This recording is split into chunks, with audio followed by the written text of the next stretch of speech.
নমস্কার বন্ধুরা, তোমরা সবাই কেমন আছো? আশা করি সবাই ভালোই আছো। তা আজকে আমি একটা রান্নার রেসিপি শেয়ার করব। সেরকম কিছু না, বানাবো ডিম টোস্ট। তা অল্প খরচে অল্প সময় চটজলদি টেস্টি টেস্টি ডিম টোস্ট কী করে আমি ঘরে বানাই সেটাই তোমাদের সাথে শেয়ার করব। তার জন্য এখানে ব্রেড, ডিম, ক্যাপসিকাম, পেঁয়াজ, লঙ্কা, ধনেপাতা আর লাগছে সাদা তেল, এগুলো লাগছে। সব রেডি করে নিয়েছি। এবার দেখো যে সবজিগুলো কুচিয়ে রেখেছিলাম তার মধ্যে একটু লবণ দিয়ে একটা ডিম দিয়ে ভালো করে ফাটিয়ে নেবো।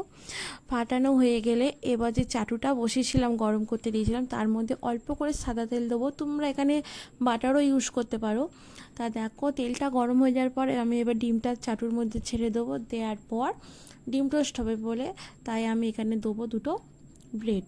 এই দেখো দুটো ব্রেড দিয়ে দিলাম, দিয়ে চেপে দেবো, তাহলে ডিমের সাথে ব্রেডটা লেগে যাবে। দিয়ে চেপে দেওয়ার পর এবারে আমরা হালকা করে তেল দেবো, দিয়ে ভাজাভাজি করব। এই দেখো এখানে আমাদের ডিম টোস্ট হচ্ছে।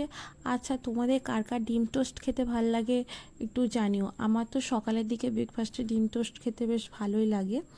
তাই জন্য আমি অল্প সময়, সকালের দিকে তো আর হাতে বেশি সময় থাকে না, অল্প সময় আমি এরমভাবেই ডিম টোস্টটা বানাই। তো তোমাদের যদি ভালো লাগে তোমরাও এরমভাবে বানিয়ে খেয়ে দেখো, বেশ দারুণ লাগবে খেতে। এই যে দেখো আমাদের এখানে ডিম টোস্ট প্রায় হয়ে এসছে। এপিট ওপিট করে ভালো করে ভেজে নেবো।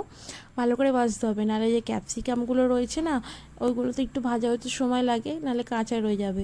এই যে দেখো আমার ডিম টোস্ট এখানে প্রায় হয়ে গেছে, রেডি। এই যে দেখো দু পিঠ ভালো করে লাল লাল করে ভেজে নিয়েছি। আমার এখানে ডিম টোস্ট রেডি। এরমভাবেই মানে একই পদ্ধতিতে সব ডিম টোস্টগুলো ভেজে নেবো।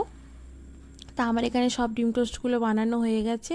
আমি মেয়োনিজ আর টমেটো সস দিয়ে সার্ভ করেছি। ভিডিওটা কেমন লাগলো কমেন্ট করে জানিও। টাটা।